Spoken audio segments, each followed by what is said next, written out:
छोटीशी प्रार्थना करते आणि आपण वचनामध्ये जाऊ.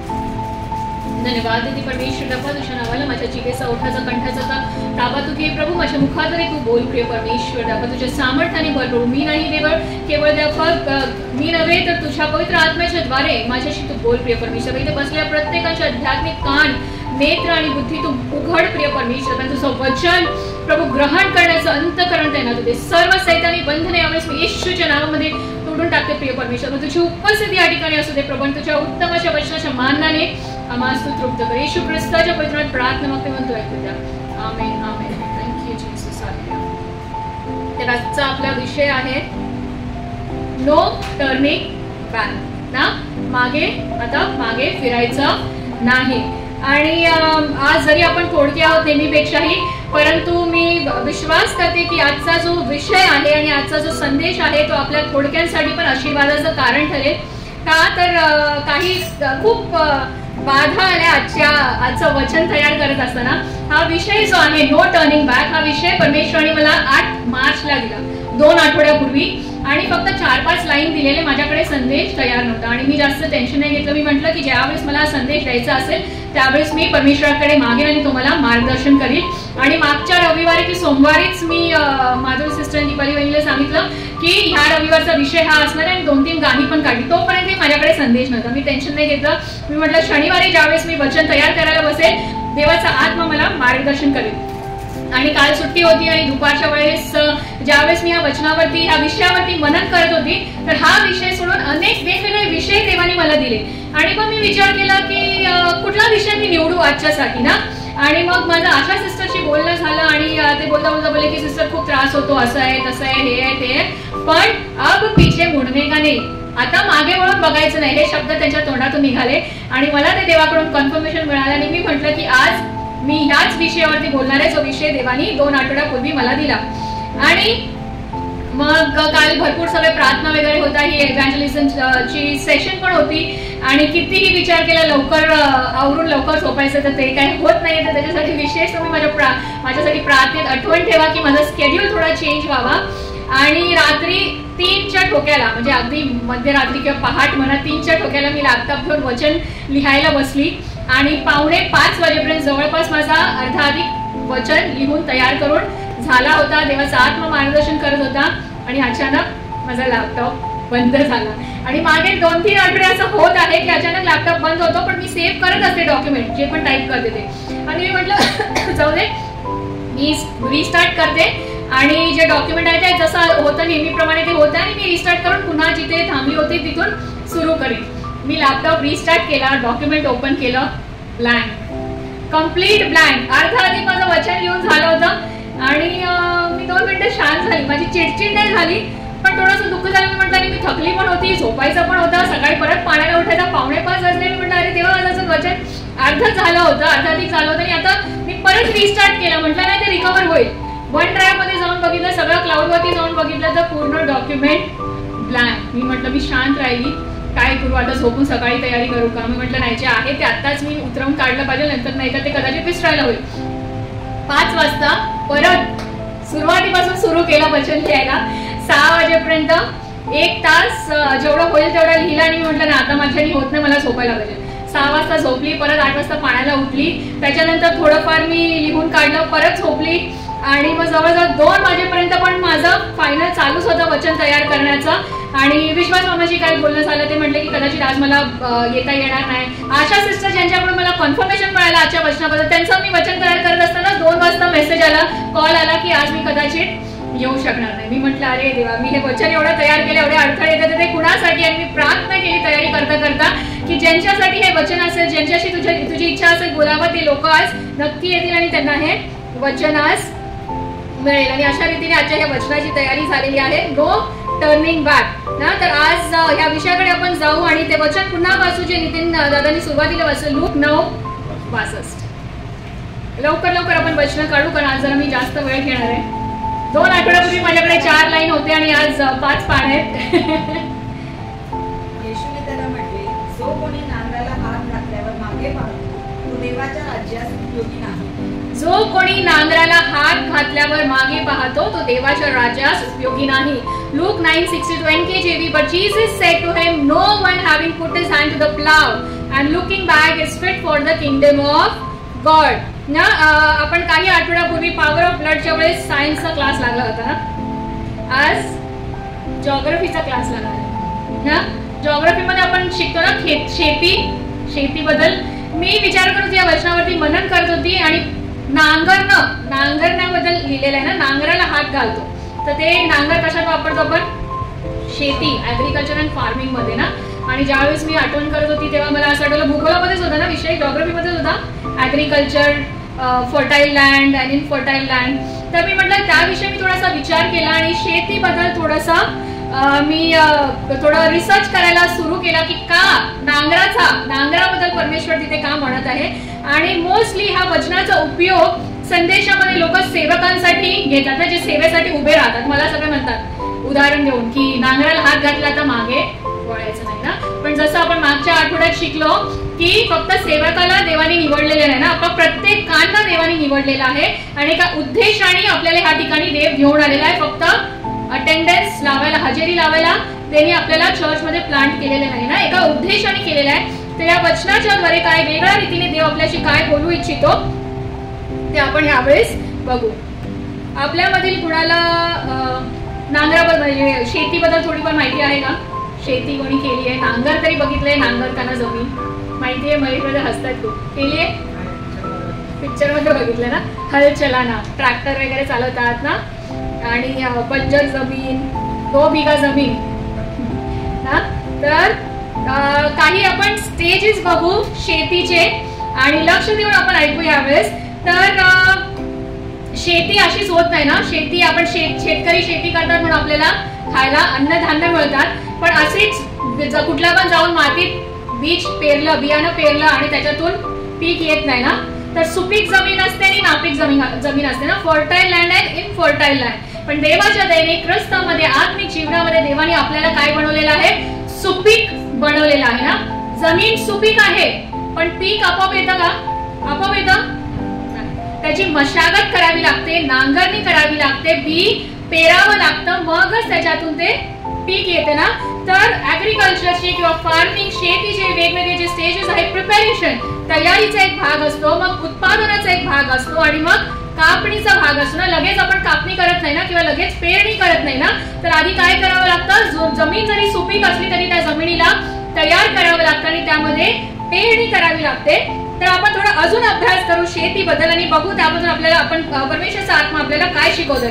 तर शेतीचे जे आहेत ना 7 स्टेजेस आहेत. तर ते 7 स्टेजेस काय आहे? First is ploughing which is नांगरणी, सेकंड इज सोइंग पेरणी करणे, मॅन्युरिंग म्हणजे खत टाकणे, नंतर इरिगेशन सिंचन करणे, मग वीडिंग तण काढणे, हार्वेस्टिंग कापणी करणे आणि मग स्टोरेज साठवणूक. आता ह्या प्रत्येक स्टेजेस मध्ये आपण थोडं अजून डीपली बघू की farming begins with preparing the field by ploughing. शेतीची तयारी कशाने होते? नांगरणी करण्याने होते. पण नांगरलं आणि नांगरण्याचे वेगवेगळ्या पद्धती होत्या ना. जुन्या काळामध्ये बैलाला हल जो चलाते थे ना, बैलाला ते नांगर लावून ओढलं जायचं ना. मग ट्रॅक्टर चालवतात. आता भरपूर आधुनिक गोष्टी आलेल्या आहेत. पण ज्यावेळेस नांगरली जाते जमीन त्यावेळेस जो नांगरत असतो तो शेतकरी त्याला काय करायचं असतं? पुढे बघून ते नांगर चालवायचं असतं. ही कॅनॉट लुक बॅक. आणि नांगरला नंतर लगेच पेरणी करतात का? जमीन नांगरली लगेच पेरणी करतात? तर थोडस त्याच्याबद्दल मी तुम्हाला माहिती देते. जमीन नांगरल्यावर काय करते? मोठे मोठे जे मातीचे गट्टे असतात त्याला काय केलं जातं? तोडलं जातं ना. आणि जे खाली ज्या मातीचे सत्व असतात त्याला वर काढलं जातं आणि जे बी पेरू होते ते चांगल्या रीतीने उगवण्यासाठी ती माती काय केली जाते? सुट्टी केली जाते आणि त्याच्यानंतर सपाट ती जमीन होण्यासाठी वेळ दिला जातो आणि मग दुसरा स्टेज येतो पेरणी करण्याचा ना. पेरणी केल्या आज पेरणी केली आणि उद्या लगेच झाड उगवतं का? कोणती बी तुम्ही पेरताय त्याच्यावरती पण ते हे असतं ना, निर्भर असतं की बी पेरल्यानंतर किती काळानंतर. पण कोणतीच असं बियाणं नसेल की मला वाटतं आज पेरलं आणि उद्या ना. त्याच्यासाठी पण वेटिंग पिरियड असतो. नांगरणी केल्यावर आपल्याला थांबायला लागतं जमीन सपाट होण्यासाठी, योग्य काळ येण्यासाठी पेरणीचा. पेरणी केल्यानंतर उगवणीसाठी आपल्याला वाट बघावी लागते. त्या उगवणीसाठी आपल्याला काय करावं लागतं? खत पाणी, मॅन्युरिंग, खत पाणी की जे बीज पेरलंय त्याला योग्य ते न्यूट्रिशन मिळण्यासाठी, सत्व मिळण्यासाठी आपल्याला खत पाणी घालावं लागतं. त्याच्यानंतर येतं तण काढणे ना. जेव्हा जेव्हा ते वाढायला लागतं तर त्याच्याबरोबर काय होतं, त्या प्लांट बरोबर त्या पिकाबरोबर काय होतं, काटे कुसळे पण उगवतात ना. मग आपल्याला काय करावं लागतं, तण काढणी करावी लागते की जे गरजेचे नाहीये त्याच्या आजूबाजूला वाढणारे जे काटे कुसळे ते आपल्याला काय करावं लागतं, ते काढून टाकावं लागतं. वीडिंग करावी लागते आणि त्याच्यानंतर येतं कापणी ना. मग ते पीक उगवतं आणि मग कापणीचा सीझन येतो ना. उत्तम अशी कापणी करावी लागते आणि त्याच्यानंतर आपण काय करू शकतो, ते जे पीक आलेलं आहे ते साठवून त्याचा पुरवठा आपण स्वतःसाठी आणि इतरांसाठी करू शकतो ना. तर सर्वात पहिली प्रक्रिया काय आहे, नांगरणे ना. नांगराला हात घातल्यावर मागे पाहायचं नाही. आपल्याला अजून शिकायचं त्या वचनाबद्दल. तर आता शेतीबद्दल थोडीफार माहिती मिळाली आपल्याला. स्टेजेस, डायरेक्ट आपण जे अन्नधान्य खातो आपल्याला रेडी मिळतं ना, एकदम ते प्रोसेस असतं, पण त्याच्या मागे एवढी मेहनत लागते, आपण कधी विचार केलेला का त्याचा, नाही ना. नांगरणी करावी लागते, मग वाढ बघावी लागते, मग पेरणी करावी लागते, मग वाढ बघावी लागते, मग त्याला खत पाणी घालावं लागतं, मग सिंचन करावं लागतं, मग तण काढणी करावी लागते आणि मग येतो कापणीचा सीझन आणि मग आपण त्याला काय करू शकतो, साठवू शकतो. आणि ज्यावेळेस आपण नांगरतो त्यावेळेस आपल्याला मागे बघायचं नाही. आपल्याला काय करायचंय, सरळ बघायचं. आपला फोकस जो आहे तो आपण सरळ ठेवला पाहिजे. आपल्या नेबरला सांगा की मागे वळू नका, सरळ बघा. आपल्या आजूबाजूला जे बसले त्यांना सांगा मागे वळू नका, सरळ बघा, नो टर्निंग बॅक. ओके. आणि मी तर नांगराला हात घातलाच आहे, तर मला तर मागे वळून बघण्याचा पर्यायच नाहीये यावेळेस. पण जसं मी मागच्या आठवड्यात तुम्हाला सांगितलं, आपल्या सर्वांना पण देवानी निवडलेला आहे आणि एका उद्देशाने या मंडळीमध्ये स्थापलेला आहे. तो उद्देश आपण जाणून घेण्याचा आपण यावेळेस प्रयत्न करू. आणि मंडळीतील प्रत्येक लोक जे आहेत ते, जसं आपण शेतीचे वेगवेगळे स्टेजेस बघितले ना, तसे तुम्ही लोक देखील आज आत्मिकरित्या वेगवेगळ्या स्टेजेस मध्ये आहे ना. कोणाची नांगरणी चालू झाली आहे ना, तर कोणाची कापणी चालू झाली आहे, तर कोणी ऑलरेडी पीक द्यायला सुरुवात केलेला आहे. तर आपण आपलं आत्मिक जीवन पडताळून पाहिलं पाहिजे की आपण आत्मिकरित्या त्या शेतीच्या कोणत्या स्टेज वरती आहोत. आणि ज्यांची आता जस्ट नांगरणी चालू झालेली आहे, कोणत्याही स्टेजवर आपल्याला मागे वळून बघायचं नाहीये. पण नांगरणीचा जो स्टेज आहे तो सर्वात कठीण असतो ना. खूप त्रास सहन करावा लागतो ना नांगरताना. नांगरणाऱ्यालाही आणि त्या जमिनीलाही खूप त्रास सहन करावा लागतो. आणि मग त्यावेळेस काय होतं, इच्छा होते ना मागे वळून बघण्याची. पण त्याच वेळेस आपल्याला काय केलं पाहिजे, स्थिर आणि खंबीर राहायला पाहिजे आणि मागे वळून नाही पाहिलं पाहिजे ना. कारण आपल्याला पुढे जाऊन काय करायचंय, फळ द्यायचंय ना.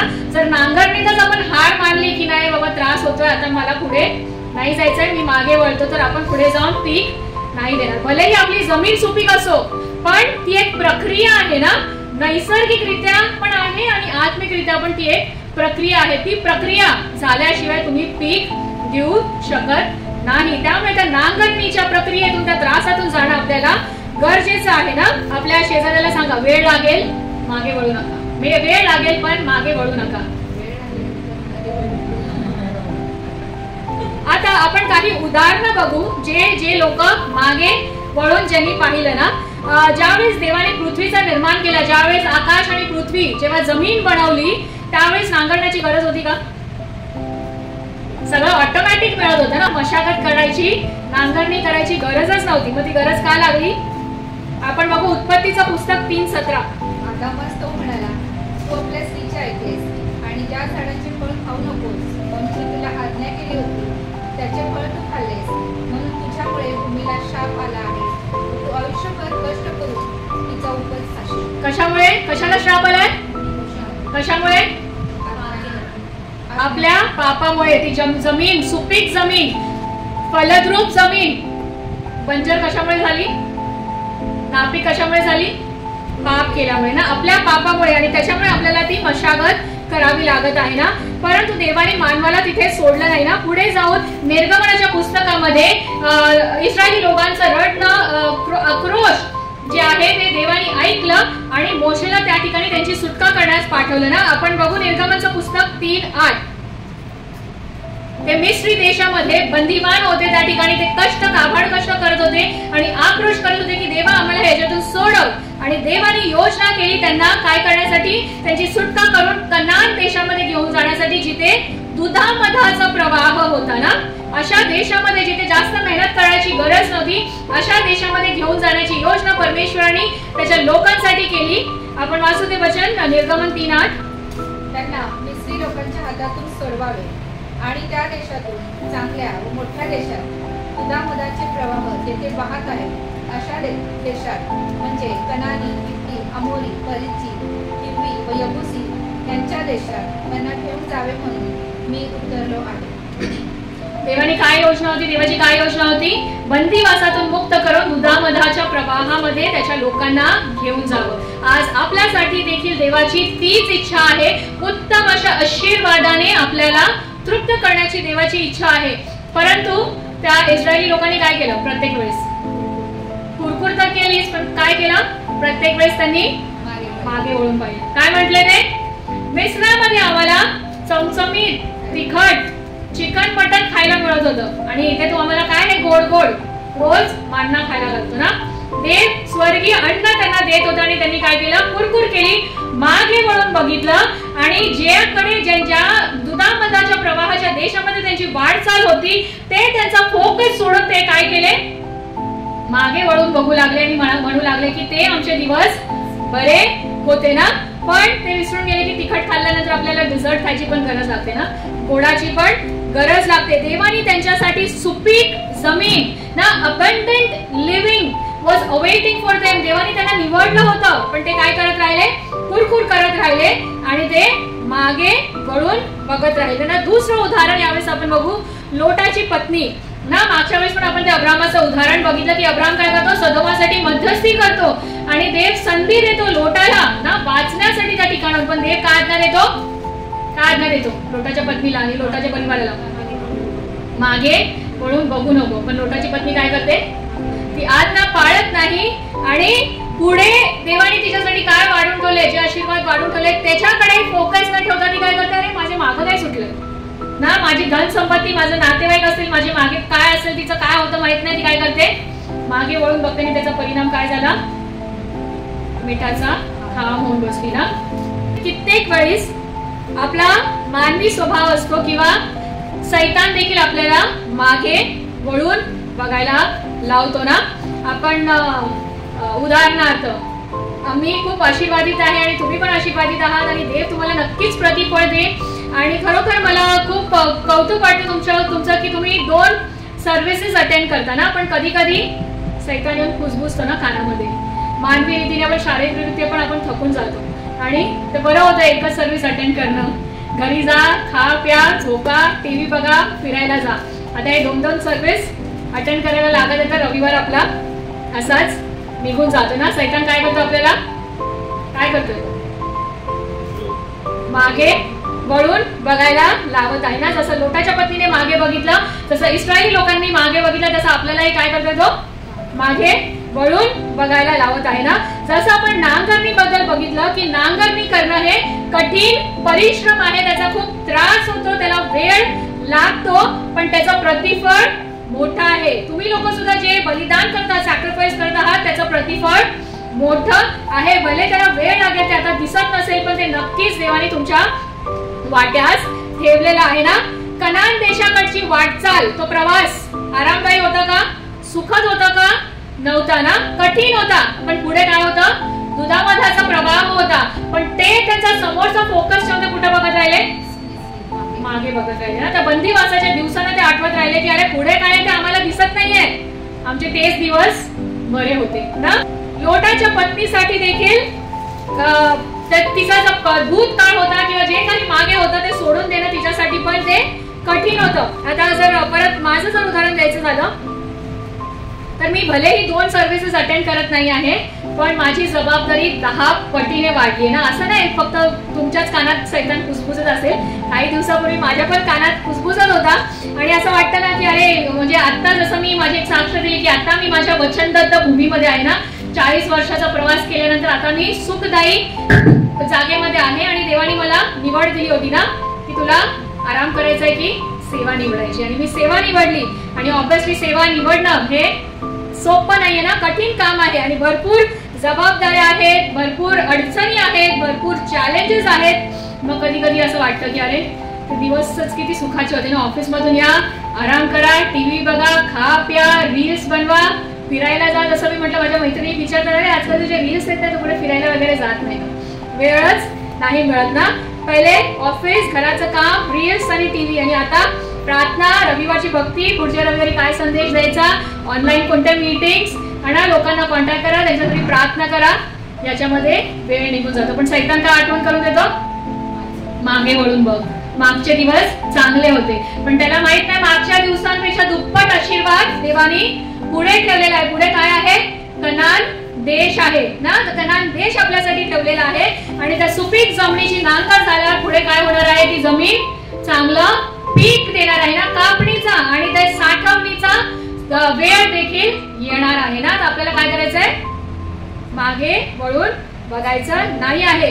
आणि त्यावेळेस समोरचा पुढे जाण्याचा मार्ग ज्यावेळेस खडतर असतो त्यावेळेस आपण काय करतो? मोस्टली मागे वळून बघण्याचा प्रयत्न करतो ना. ज्यावेळेस आपल्या आयुष्यामध्ये दुःख येतं, कष्ट येतात, तेव्हा आपल्याला असं वाटतं अरे आपलं मागचं जीवनच सोपं होतं ना. परंतु to get something we need to give something ना. काहीतरी प्राप्त करण्यासाठी आपल्याला काहीतरी द्यावं लागतं. कारण जसं आपण आज सॅक्रिफाईस करत आहात, तुम्ही लोक करत आहात, मी करत आहात, पण ते देवाच्या राज्यामध्ये वाया जाणार नाही. येणाऱ्या दिवसामध्ये ते काय करणार आहे? पीक देणार आहे. If we look straight something better is awaiting for us. तो कनान देश आपल्या समोर आहे, ते पीक येणाऱ्या दिवसामध्ये ते फोकस आपण ठेवलं पाहिजे आणि आपण मागे वळून नाही बघितलं पाहिजे ना. आणि नांगरणीच्या वेळीच जर आपण मागे वळून बघितलं, ती तर सुरुवात आहे ना. नांगरणी तर जर सुरुवात आहे, अजून भरपूर प्रक्रियेतून आपल्याला जायचंय. जर नांगरणीच्या वेळेस आपण हार मारून मागे वळलो तर आपण पुढे जाऊन we will not be able to bear the fruits. आपण पीक तर काय, फळं तर काय, पीक पण नाही घेऊ शकणार ना. For Israelis, God had prepared Canaan, but they felt Egypt was better. Israeli लोकांसाठी देवाने कनान देश ठेवला होता, पण त्यांनी मागे वळून बघितलं आणि त्यांना वाटलं की मिसर देशच चांगला होता. आणि ते काय करत राहिले? कुरकुर करत राहिले, कंपॅरिझन करत राहिले ना प्रत्येक वेळेस की तेच आमचं आयुष्य चांगलं होतं, तेच आमचं आयुष्य चांगलं होतं. आणि शेवटी काय झालं? त्यांच्या कुरकुरीचा परिणाम, मागे वळून बघण्याचा परिणाम काय झाला?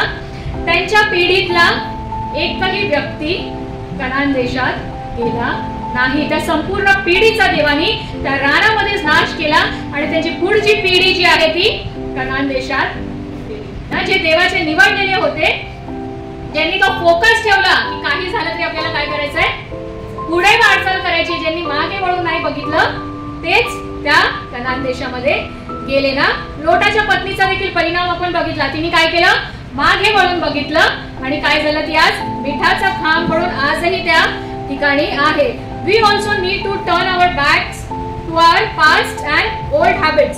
फक्त ह्या गोष्टींकडे आपल्याला फक्त मागे सोडायचं नाही आहे, पुढे आपलं लक्ष ठेवायचं, केंद्रित करायचं आहे. परंतु आपला जो भूत काळ आहे ना, त्याला देखील आपण काय करायचं आहे? त्याच्याकडे देखील आपल्याला पाठ करायची आहे ना. आपला भूतकाळ, आपल्या भूतकाळात काय झालं, मला एवढं दुःख झालं, कष्ट झालं, हे झालं, ते झालं, त्या सर्व गोष्टी विसरून आपल्याला पुढे जायचं आहे.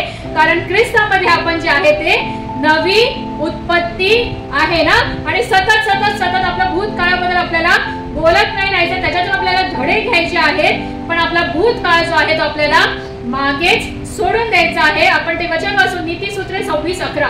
जो मूर्ख आपला मूर्खपणा पुन्हा पुन्हा करीतो, तो आपल्या उतीकडे परतणाऱ्या कुत्रासारखा आहे. कशासारखा आहे? आपण चांगले ख्रिस्तामध्ये मजबूत असे आहोत ना, पण मोस्टली जे नवीन लोक विश्वासात येतात ना, ते पटकन आपला भूतकाळ जे आहे ते पाठी सोडून देत नाही. आणि सतत they are prone to attack. सतत सैतान काय करत राहतो? त्यांना त्यांच्या भूतकाळाची आठवण करून देतो. अशा लोकांसाठी देवाचं वचन काय सांगतं? की जो कुत्रा त्यांनी उलटी केलेली आहे तो चाटायला परत मागे वळून जातो, त्या लोकांसारखे ते आहे. दुसरं उदाहरण आहे डुक्कर. काही लोक डुकराचं मटण खातात ना. डुक्कर कुठे भेटतात आपल्याला? डुक्कर कुठे दिसतात? चिखलात. मग त्या डुकराला तुम्ही घेऊन या, आंघोळ घाला, त्याचा हेअर वॉश करा, कंडिशन करा, स्पा करा, पण शेवटी तो काय करणार?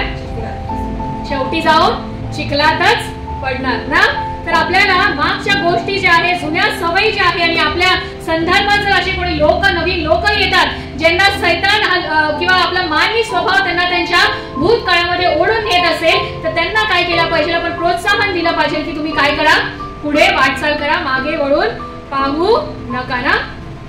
आणि कधी कधी लोक देखील आपल्याला भूतकाळाचं आठवण करून देतात ना. एखादा चोर जर असेल आणि किंवा एखादा पापी व्यक्ती असेल, एखाद्याने काही पाप वाईट गोष्टी केल्या असतील, त्या सोडून आता जर त्याचं तारण झालेलं असेल तर काही लोक काय करतात, त्याच्या अरे तू तर चोर होता, तू काय आता संत बनून राहिलीस ना, त्याच्या भूतकाळाची आठवण करून देतात ना. माझ्या मागे लोक बोलत असतील, अरे इथं झोपा काढत होती घरी, चर्चला रेग्युलर आहे तुम्ही, आता ही काय वचन देते वर समोर येऊ ना, बोलत असतील, आय डोंट नो. तर अशा रीतीने लोक काय करतात, भूतकाळाची आठवण करून देतात. तर अशा लोकांना आपण सांगितलं पाहिजे, रोमकरास पत्र 8:1 येशू ख्रिस्तामध्ये आपण नवी उत्पत्ती आहो आणि there is no condemnation to those who are in Christ Jesus. रोमकरास पत्र 8:1. म्हणून ख्रिस्त येशूमध्ये असलेल्यांना दंडाज्ञा नाही.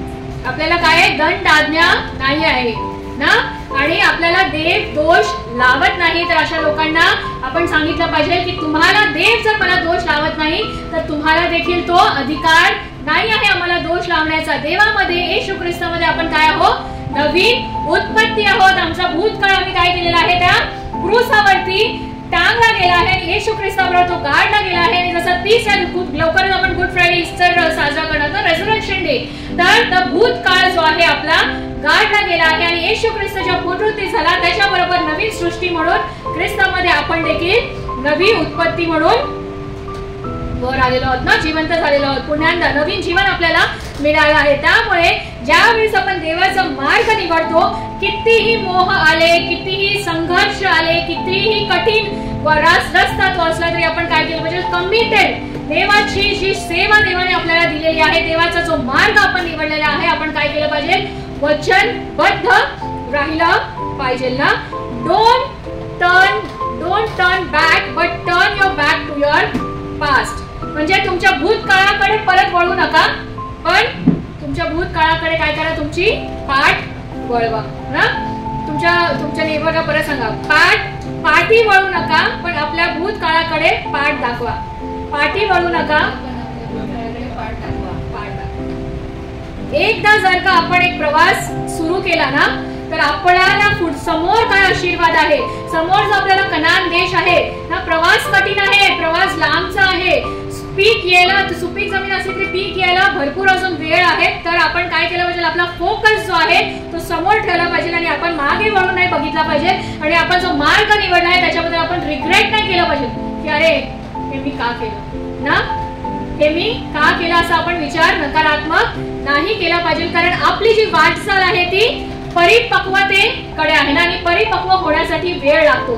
लगेच कोणी परिपक्व, लगेच कोणी मेच्युअर्ड होत नाही ना, त्याच्यासाठी वेळ लागतो. आपली वाटचाल जी आहे ते ख्रिस्ताचा स्वभाव धारण करण्याकडे आहे ना. या व्यक्तीसारखं मला बनायचंय, त्या व्यक्तीसारखं मला बनायचंय नाही, आपल्याला कुणासारखं बनायचंय, ख्रिस्तासारखं बनायचं. आणि ख्रिस्तासारखं बनण्यासाठी तो जो ती जी वाटचाल आहे, तो जो मार्ग आहे, तो सोपा आहे का, कठीण आहे. पण आपल्याला काय करायचंय, ख्रिस्त आपला फोकस असला पाहिजे. आणि कितीही कठीण संघर्ष आले तरी आपल्याला मागे वळून नाही बघायचं आहे ना. स्तोत्रसंहिता 44:17 जे आज आपलं आणीबाणीचं स्तोत्र आपण वाचलं, स्तोत्रसंहिता 44:17. किती क्लेश, किती दुःख, हे होते ते होते, शेजारी आमच्याबद्दल बोलतात, हे बोलतात ते बोलतात, स्तोत्र करता सांगतो. पण 17व्या वचनात तो काय सांगतो, हे सर्व आम्हावर आले तरी आम्ही तुला विसरलो नाही, तुझ्या करारा संबंधाने आम्ही विश्वासघात केला नाही. पुढे 18. आमचे मन फितूर झाले नाही, आमची पावले तुझ्या मार्गातून ढळली नाही. किती आपण वाचलं ना, ते पुन्हा वाचा, ते 10 ते किंवा पूर्ण वाचा ते स्तोत्रसंहिता 44. किती त्यांना त्रास होतोय, क्लेश होतोय, शेजारी बोलतायत, निंदेचा विषय झालेला आहे, परंतु तरी देखील स्तोत्रकर्ता काय म्हणतो, हे आमच्यावर सर्व आले, तुम्ही का जाता, इथेच का जाता, तिथेच का जाता ना. भरपूर आपल्याला प्रश्न विचारले जातात, दोष लावला जातो, तू असाच आहे, तू तशीच आहे. ख्रिस्तामध्ये आल्यावरती लोक आपली निंदा करतात, परंतु स्तोत्रकर्ता काय म्हणतो, या सर्व आमच्यावर आल्या तरी आम्ही तुला विसरलो नाही, तुझ्या करारा संबंधाने आम्ही विश्वासघात केला नाही, आमचे मन फितूर झाले नाही, आमचे पावले तुझ्या मार्गातून ढळली नाही. त्यांची मार्ग काय झाली, ढळली नाही, त्यांनी त्यांचे पावलं मागे वळवले नाही. तेवढा त्रास होऊन सुद्धा ना. नांगरणी करण्याचा मुख्य उद्देश म्हणजे सर्वात वरची माती उलटून पृष्ठभागावर जे पोषक तत्व असतात ते पिकाच्या अवशेषासाठी, ते उगवण्यासाठी थंडी होण्यामुळे मातीची रचना काय होते, सुधारते ना नांगरण्याने.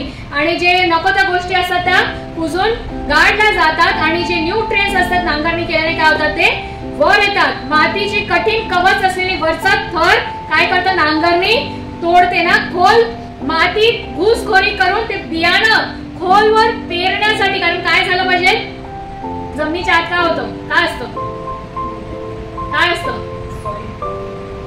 जमिनीच्या आतमध्ये जे बी पेरतो तिथे काय उगवतं, मूळ. जे फाउंडेशन असतं, जे मुळं असतात ते आपलं काय व्हायला पाहिजे, स्ट्रॉंग व्हायला पाहिजे. त्याच्यानंतरच जेव्हा ते पीक येईल, ते झाड वाढेल तर काय होईल, ते मजबूत राहील ना.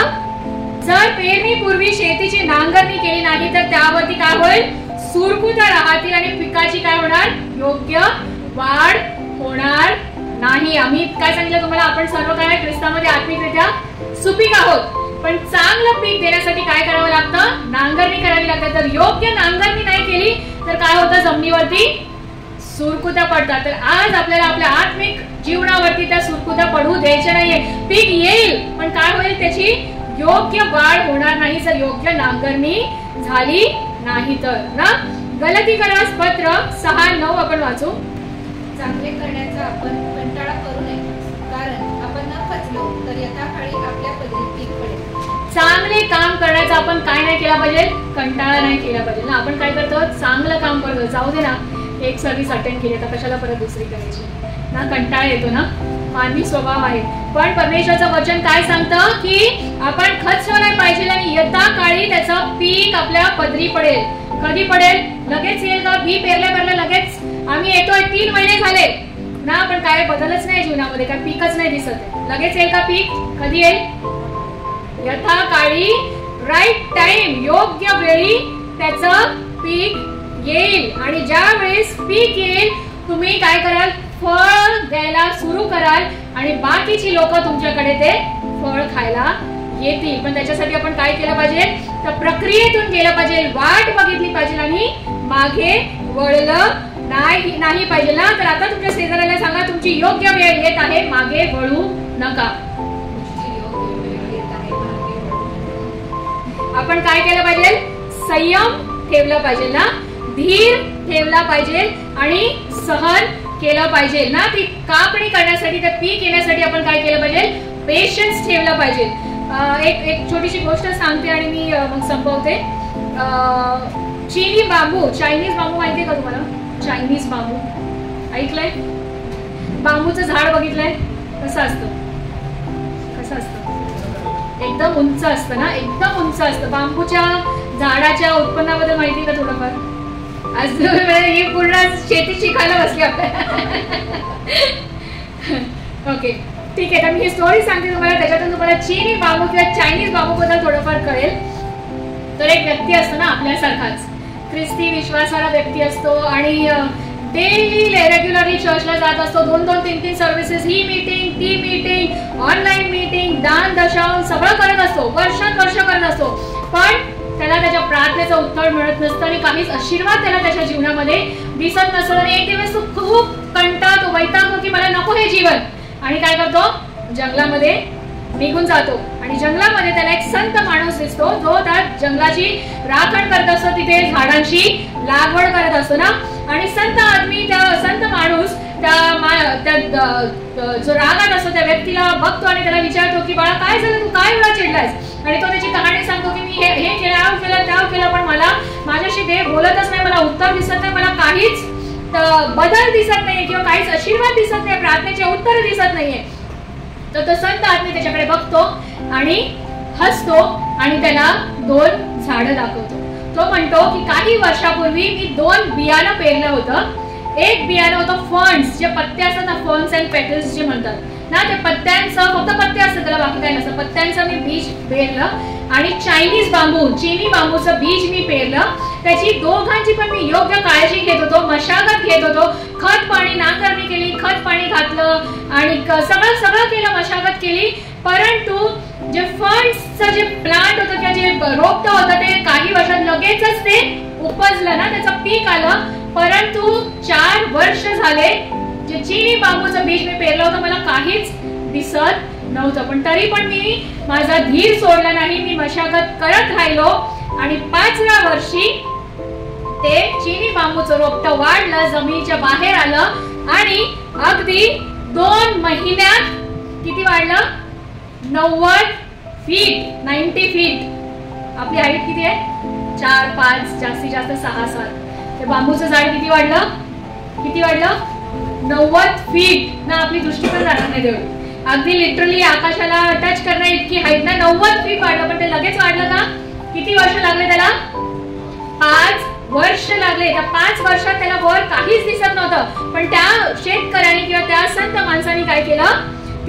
त्याची जी आशा होती ती सोडली नाही. आणि 4 वर्षामध्ये काय होत होतं? जमिनीच्या खाली काहीच होत नव्हतं का? जसा हा माणूस बोलतो, ख्रिस्ती माणूस बोलतो, विश्वासानं म्हणतो मी प्रार्थना करत आहे, हे करत आहे, ते करत आहे, पण मला काहीच दिसत नाही. पण काहीतरी होत आहे. कुठे होत आहे? ते चिनी बांबूची प्रक्रिया कुठे चालू होती? वर काहीच दिसत नव्हतं, पण कुठे चालू होतं? जमिनीच्या खाली. तो काय करत होता? जमिनीची जे सगळं त्या शेतकऱ्यांनी मशागत करून, नांगरणी करून त्याच्यासाठी जी जमीन तयार केली होती, खाली काय करत होता? तर आपले मुळं मजबूत करत होता आणि ते सर्व सत्व घेत होता. कारण त्याला माहिती आपल्याला वर आल्यावर किती उंच व्हायचंय? 90 फीट. तर 90 फीट उंच होण्यासाठी तो पाया जो आहे, ते मुळं जे आहे ते काय असले पाहिजे? मजबूत असले पाहिजे. नाही तर कोणी आलाय एखादा एरोनी जरी धक्का मारला तर काय पडून जाईल ना. तर ते तेवढं मजबूत असण्यासाठी काय झालं पाहिजे? ते मुळं जे आहे ते खाली पसरले पाहिजे आणि ते सत्व आपल्याला घेऊन आपल्याला काय झालं पाहिजे? मजबूत झालं पाहिजे ना. बहुतेकदा वर आपल्याला काय होत आहे हे दिसत नाही, पण देव जे आहे ते आपल्या अंतःकरणामध्ये कार्य करत असतो. त्याच्यामुळे आपण काय केलं पाहिजे? दृढ राहिलं पाहिजे, पेशन्स ठेवला पाहिजे, काम करत राहिलं पाहिजे आणि मागे वळून बघायचं नाही ना. आणि आपण कधीच कंपेअर नाही करायची एकमेकांची तुलना. जसं मी म्हटलं की आपण प्रत्येक जण इथे बसलेले, पण तुम्ही कोणाची आता नांगरणी चालू झाली आहे, कुणाला खत पाणी घातलं जात आहे, कोणी फळ देत आहे, तर आपण तुलना नाही करू शकत. अरे तिथं फळ देत आहे ना. फळ कशी देत आहे? उठून लगेच फळ देत आहे का? नाही ना. त्या प्रक्रियेतून तो व्यक्ती गेलेला आहे. तुमची वेळ देखील येत आहे. मागे वळू नका. जसं आपण देवाच्या वचनात वाचलं, यथाकाळी तुम्ही काय कराल? फळ द्याल ना. उदाहरण दिलं जातं ना की बघा अर्चना तुमच्या मागून पुढे आली, अशी चालली का? अंड्यातून निघाली आणि बिर्याणी बनवली. होतं का असं? अंड्यामधून कोंबडी बाहेर येते ना. कोंबडी बाहेर आल्याला त्याची बिर्याणी बनवतात का? नाही ना. जसं आपण नांगरणीचं उदाहरण बघितलं ना, पेरल्या बी येतं का? अर्चना येऊन पुढे उभी राहिली. तिला 15 वर्ष लागले त्या प्रक्रियेतून जायला. सेवेचं पाचारण मला 15 वर्षापूर्वी झालं होतं आणि तो 15 वर्षाचा काळ, ती नांगरणी झाली, मशागत झाली, सपाट जमीन होण्याचा काळ गेला, तो शांत काळ झाला, पेरणीचा काळ आला. तेव्हा जाऊन आता कुठेतरी ते बांबूचं झाड असंच येऊन उभं राहिलं नाही ना. आतमध्ये ते मुळं मजबूत करत होते. त्याच्यानंतर ते बांबूचं झाड वर आलं. ती प्रक्रिया सोपी होती का? सोपी नव्हती. इच्छा मी दर्शवली होती की मला देवाची सेवा करायची आहे, मला पाचारण पण देवाकडून झालं होतं. पण देव कुणालाही असंच उभं करत नाही तयार केल्याशिवाय. ते बी आपोआप लगेचच रोपटं देत नाही मुळं मजबूत केल्याशिवाय. त्या प्रक्रियेतून नैसर्गिकरित्या देखील आणि आत्मिकरित्या देखील त्या प्रक्रियेतून जाणं गरजेचं आहे. मी देखील भरपूर आक्रोश केला, भरपूर रडली त्या विश्वासवाल्यासारखी. जसं तू जंगलात निघून गेला, देवा मी हे करते ते करते, पण मला काहीच दिसत नाही, माझी वेळ कधी येईल ना. बस झालं, नकोय मला हे नांगरणीचा त्रास होते, ही मशागत मला नकोय. मला एक साधारणचं जीवन देणं, एक सुखद, मला नाही सेवा करायची, मला नाही उदाहरण सेट करायचंय, मला जे आहे ते नॉर्मल जीवन दे, मला हे सहन होत नाही आहे. पण देव काय करतो? ती सहनशक्ती आपल्याला देतो. आणि ज्यावेळेस तो विश्वास आपण सोडत नाही, होत होत्या अशा गोष्टी, होत होत्या मानवी स्वभाव, आपल्याला थकायला होतं, कंटाळा येतो, मागे सैतान येऊन कानात कुसकुसतो, मागे वळून बघण्याची आपली इच्छा होते, पण पण त्या परिस्थिती ज्यावेळेस आपण दृढ राहतो, आपला फोकस आपण ख्रिस्ताकडे ठेवतो, त्या कनान देशाकडे जेव्हा आपण वाटचाल करतो, जेव्हा आपली इच्छा असते की ख्रिस्ताचा स्वभाव मला परिधान करायचा आहे, परिपक्व मला व्हायचं आहे, त्यावेळेस देव काय करतो, जी चांगली गोष्ट त्यांनी आपल्या जीवनामध्ये सुरुवात केलेली आहे तो थांबवत नाही आणि ती काय करतो, ते पूर्णतेस आणतो. तो विश्वास त्या कठीण परिस्थितीतही मला देखील कंटाळा येत होता, मी थकत होती, रडत होती, आक्रोश करत होती, पण तो एक विश्वास होता माझ्या मनामध्ये की माझी वेळ येईल आणि देवाने जे चांगलं काम 15 वर्षापूर्वी माझ्या आयुष्यात सुरू केलं आहे तो ते पूर्णतेस आणेल. आणि 5 वर्ष नाही तर किती वर्ष लागले, 15 वर्ष. आणि ज्या रीतीने तुम्ही लोक आत्मिक रीतीने आज सज्ज आहात, मला नाही वाटत की तुम्हाला पुढे येऊन वचन द्यायला किंवा तुम्हाला पीक द्यायला, तुम्हाला फळ द्यायला 15 वर्ष लागतील ना. येत्या काही दिवसातच तुम्ही येऊन तुमची सेवा सुरू कराल, पण त्याच्यासाठी तुम्ही काय केलं नाही पाहिजे, मागे वळून बघितले नाही पाहिजे, तुमचा फोकस हल्ला नाही पाहिजे. ज्या प्रकारे शेतकरी नांगरताना पुढे बघत असतो, तुम्हाला काय करायचंय, पुढे बघायचं आहे. तर आता ते वचन आपण पुन्हा वाचू, लूक 9:65. येशूने त्याला म्हटले, जो नांगराला हात घातल्यावर मागे पाहतो तो देवाच्या राज्यास उपयोगी नाही. जर आज तुम्हाला इच्छा आहे देवाच्या राज्याला उपयोगी पडण्याची, जर देवाने तुम्हाला निवड केली आहे, तर त्या नांगराच्या प्रक्रियेतून जाणं तुम्हाला गरजेचं आहे.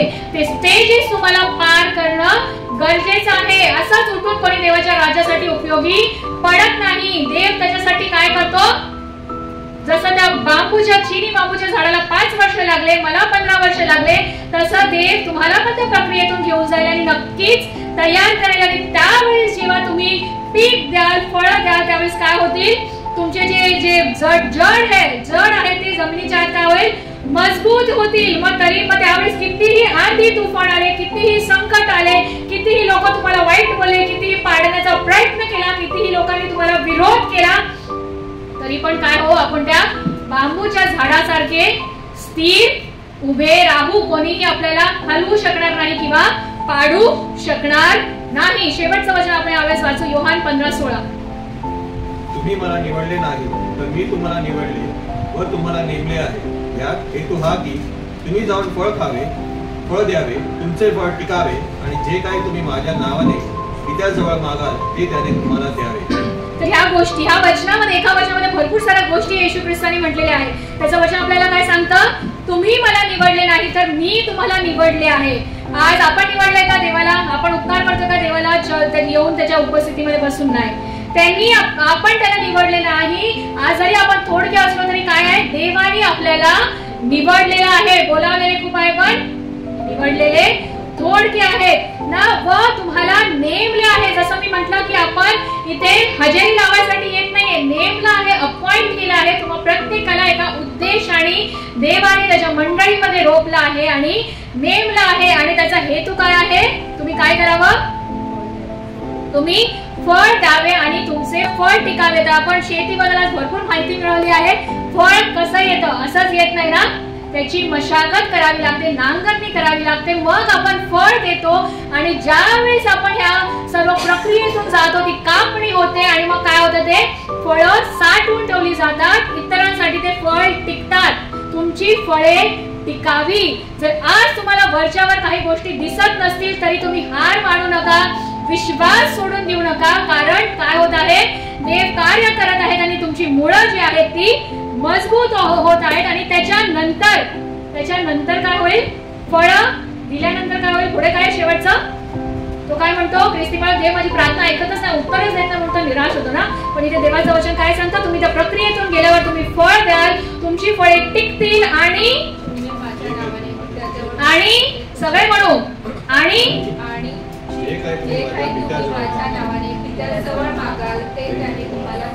तर तिथे तुम्ही लिहिले ना, तिथे मी टाका आणि सगळेजण एकत्र वाचू. आणि जे काही मी त्याच्या नावाने पित्याजवळ मागेल त्याने ते मला द्यावे ना. त्याच्यानंतर ज्यावेळेस आपण पित्याजवळ जे काही मागू, कारण आपण काय झालेलो आहोत, परिपक्व झालेलो आहोत ना, देवाने आपल्याला तयार केलेला आहे फळ देण्यासाठी. आणि त्याच्यानंतर काय होईल, लोक आपल्या जवळ येतील आपलं फळ खाण्यासाठी. आणि त्यावेळेस आपल्याला फक्त काय करायचे, आपली फळं साठवून ठेवायची आहे ना. तर परमेश्वराच्या नावाला धन्यवाद देऊ. आपण आभार मानू. एक छोटीशी प्रार्थना करते. धन्यवाद प्रभू, खरोखर तुझ्या नावाला खूप खूप धन्यवाद देते प्रभू, तुझ्या सुंदर अशा वचनाबद्दल प्रिय परमेश्वर बाप्पा. आणि प्रभू आम्ही सर्वांनी प्रभू नांगराला हात घातलेला आहे प्रिय परमेश्वर बाप्पा, पुढे पाहण्यासाठी प्रभू, ख्रिस्ताकडे वाटचाल करण्यासाठी, परिपक्वतेकडे वाटचाल करण्यासाठी प्रभू, ख्रिस्ताचा स्वभाव परिधान करण्यासाठी आम्हाला ती क्षमता प्रभू दे प्रभू. आम्हाला तू सहाय्य कर प्रिय परमेश्वर, आम्हाला तू धीर दे परमेश्वर बाप्पा. प्रभू आज जरी आम्हाला ते फळ दिसत नाही, ते पीक दिसत नाही प्रभू, परंतु तुझं वचन सांगतं की यथाकाळी आम्ही ते पीक फळ देणार आहोत प्रिय परमेश्वर. पदावचन आम्हाला धन्यवाद देते प्रिय परमेश्वर. या नांगरणीच्या काळामधून जात असताना प्रभू ते शक्ती, सामर्थ्य आणि सहन करण्याची शक्ती तू आम्हा प्रत्येकाला दे प्रभू. धन्यवाद तुझ्या नावाने देते. तू पुढची वेळ तुझ्या पवित्र हाती समर्पित कर. प्रार्थना येशू ख्रिस्ताच्या प्रिय नावात मागते म्हणून तू मान्य कर द्या. आमेन. परमेश्वराच्या भारी वचनावर भारी संदेश आपण ऐकला, त्यासाठी आपण सिस्टर अर्चना यांच्या टाळ्या वाजवून स्वागत करूया. खरोखर आता नो टर्निंग बॅक, ठरवलेले आहे की आता पुढे चालायचं, मागे वळून बघायचं नाही. देवाच्या नावाला मान महिमा गौरव असो.